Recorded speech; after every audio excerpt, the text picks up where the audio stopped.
독립운동이 주제라고 듣고 제가 좀 모티브 삼아서 옷을 여성 독립운동가처럼 입고 하더라고요.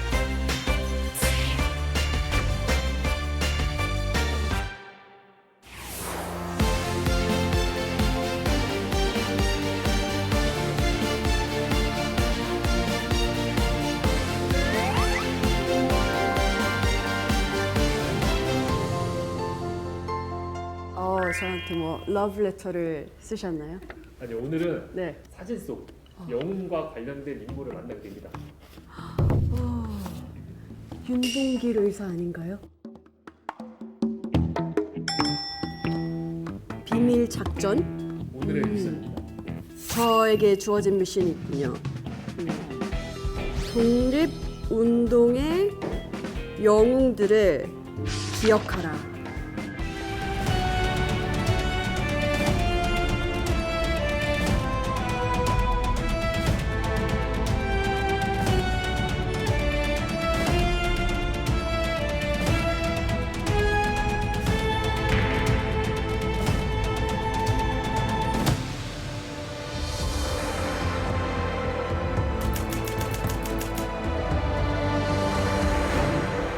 오늘의 미션. 안녕하세요. 네, 안녕하세요.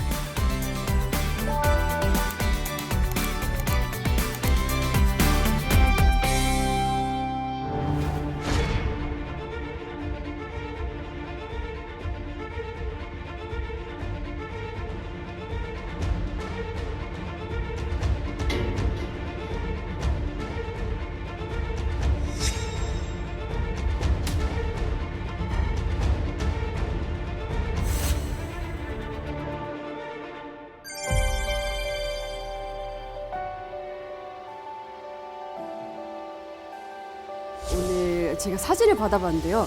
윤봉길 의사와 관련이 있으신 거죠? 네, 저희 할아버지시죠.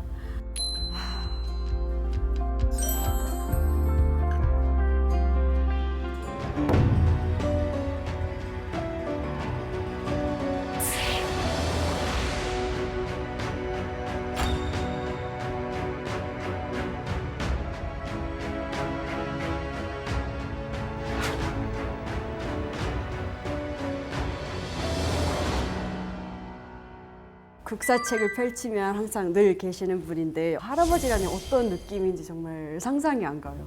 저한테는 그냥 할아버지예요. 전 참 놀랐던 게 의거하신 나이가 겨우 25이신 걸 들었는데 지금 생각해보면 너무나도 젊은 나이잖아요. 대단하시고 근데 또 얼마나 무섭고 힘드셨을까 그런 생각도 들어요. 그렇죠. 그런데 윤봉길 의사만이 이렇게 젊은 나이에 험난한 독립운동의 길에 나선 것이 아니라 많은 젊은이들이 독립운동의 길에 나섰고 또 자기 나름대로의 어떤 여러 가지 방법으로 독립운동을 하셨어요. 그래서 헤이그 밀사의 세 분 중에 한 분 이휘종 선생님 같은 경우에는 20살이셨어요. 그 당시에.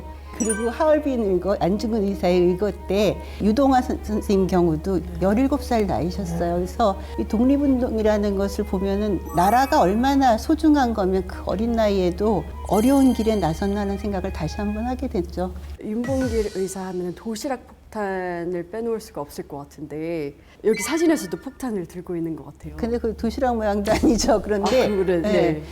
윤봉길 의사가 던진 건 사실은 물통형 폭탄이거든요.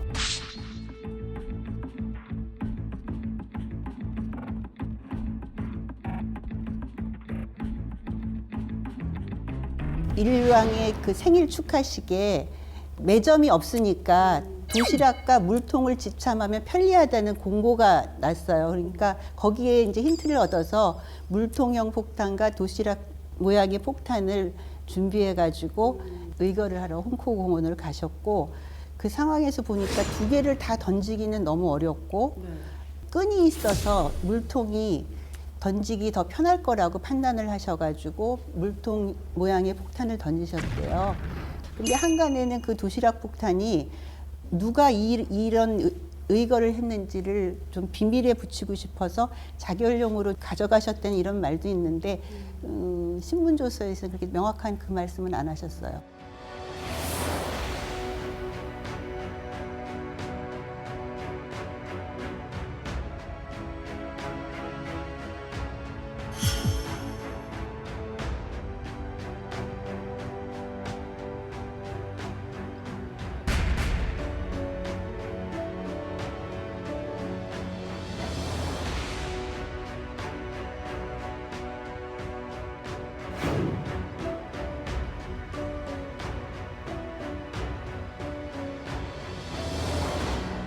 폭탄의 무게가 얼마나 되는지 아세요? 무게요? 모르겠어요. 3.5kg 정도 됐다고 합니다. 그러니까 3.5. 예.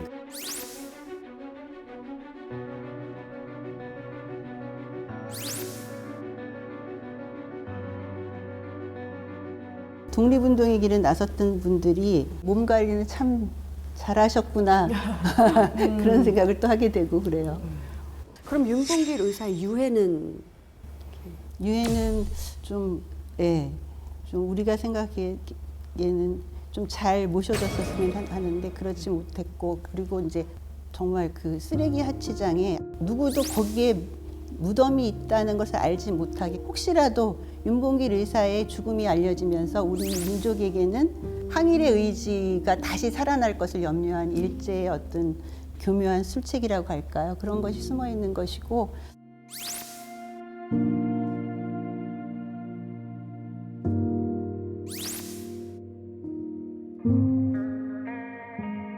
의사의 유해를 찾았을 때 그 분노도 했고 너무 마음이 아파서 통곡도 하셨다는 그런 말씀이 있더라고요. 쓰레기장에 네, 네, 네. 윤봉길 의사의 유해가 발굴되는 데는 이제 박열 선생님이 많은 역할을 하셨어요. 박열이란 영화 혹시 영화 보셨는지? 봤어요. 그러셨어요? 네. 어떠셨어요? 놀랬던 것 같아요. 재판 앞에 섰을 때 한복 입고 나갔었던 그런 모습들이나 좀 놀라웠던 것 같아요.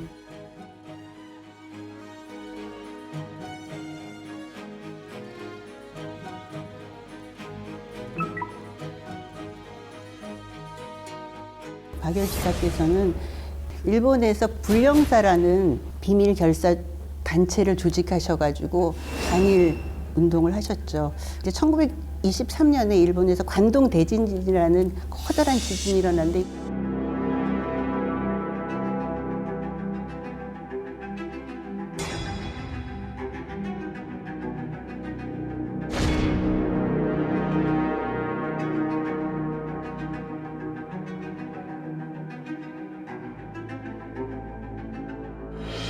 (6천 명이라는) 우리 조선인 살해를 당했죠. 정말 이건 있어서는 안 될 일이고 또 정말 가슴 아픈 일이죠.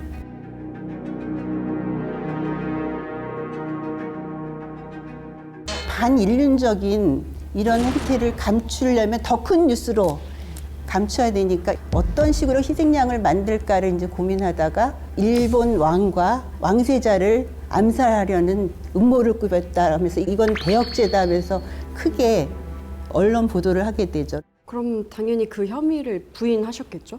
아니요, 인정하셨다고 합니다. 왜냐하면은 이것이 불령사라는 단체 전체를 올가매려고 하는 음모라는 것을 간파하시고 내가 주모자다 하면서 그 조직을 보호하셨죠. 안중근 의사도 재판 과정을 일제의 잘못된 것을 낱낱이 세계에 알리려고 하는 그런 활동의 장으로 만드시려고 했던 것처럼 박열 선생님도 마찬가지셨어요.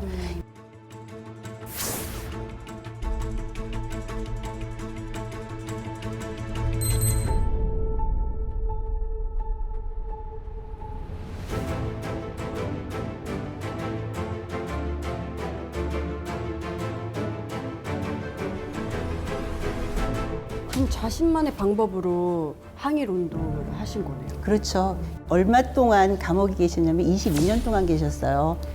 이 22년이라는 거는 우리 독립운동 하셨던 분 중에 최장 감옥에 투옥되신 그런 기간이고요.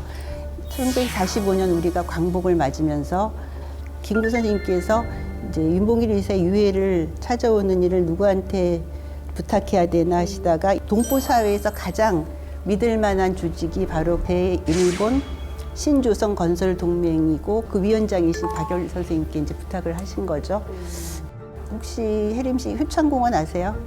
들어봤어요. 그죠. 거기에 3의사 묘역이 있는데 세 분이 모셔져 있어요. 백정기 의사, 이봉창 의사, 윤봉길 의사.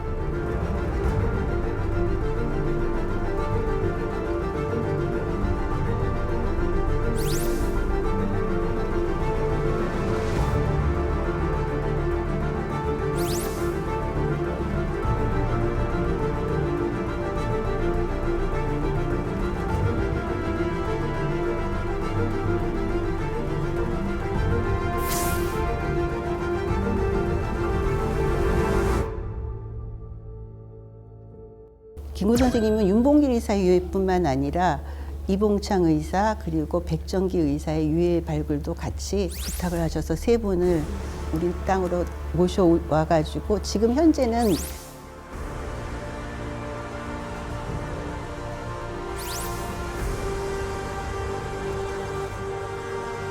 안중근 의사의 유해를 발굴하면 여기에 모셔야 된다고 해가지고 안중근 의사의 가묘까지 이렇게.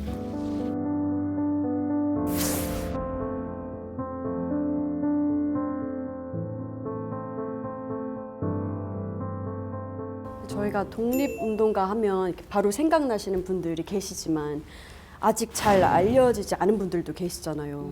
혹시 저희가 또 아셔야 될 분들이 계시면 좀 소개해 주세요. 동풍신이라는 분이 있어요.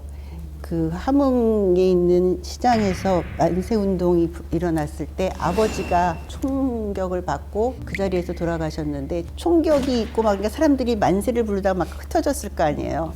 소녀죠. 15살 소녀가 아버지를 끌어안고 대한독립 만세를 외치니까 사람들이 하나둘 모여들어서 5천 명이나 만세를 불렀죠. 그리고 체포가 됐고 재판 과정에서 우리 아버지를 대신해서 만세를 불렀다고 당당하게 밝히셨어요. 15살 소녀가 두려워하지 않고. 네. 그 결과 서대문 형무소에까지 투옥되셨고 감옥에서 옥사하셨죠.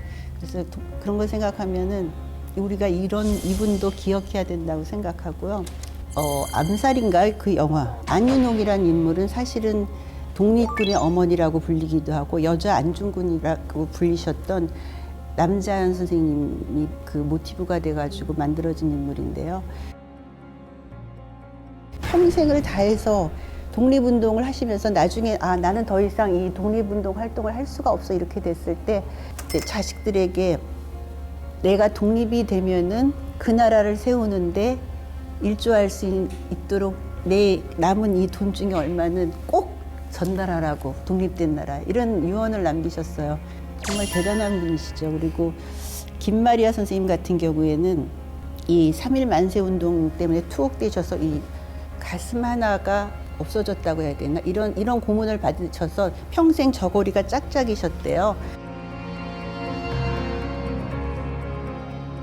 그런데도 불구하고 이제 상해로 망명하셔가지고 큰 역할을 하셨죠. 우리가 좀 더 의미를 두고 기억해야 되지 않나 합니다.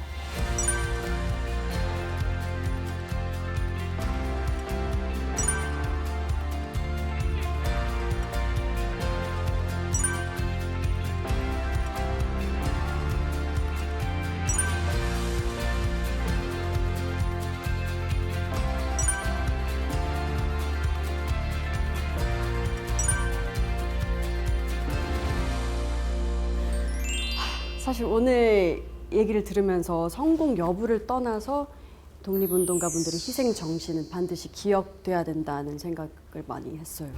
그렇죠. 그 독립운동의 과정에서 우리는 뭐 윤봉길 의사, 안중근 의사의 그 성공된 의거만이 의미가 있다고 생각하고 의미를 두는데 그렇지만 그 실패와 또 도전이 이정표가 돼서 다음에 어떤 독립운동을 할 것인지를 고민하게 했고 실행하게 하는 그래서 우리 독립운동이 지속적으로 유지될 수 있는 그런 실패한 독립운동이 아니라 우리 독립운동의 밝은 이정표였다는 말씀을 드리고 싶고요.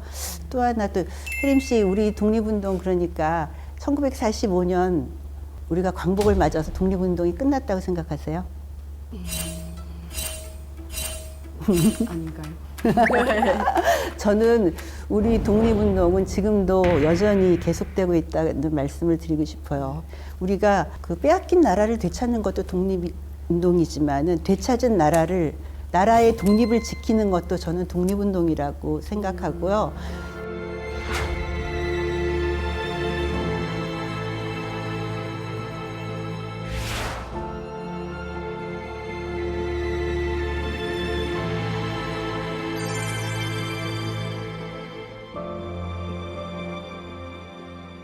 이 어르신들을 생각하면서 밝은 희망으로 또 이 어려움을 이겨냈으면 하는 그런 생각이 들어요.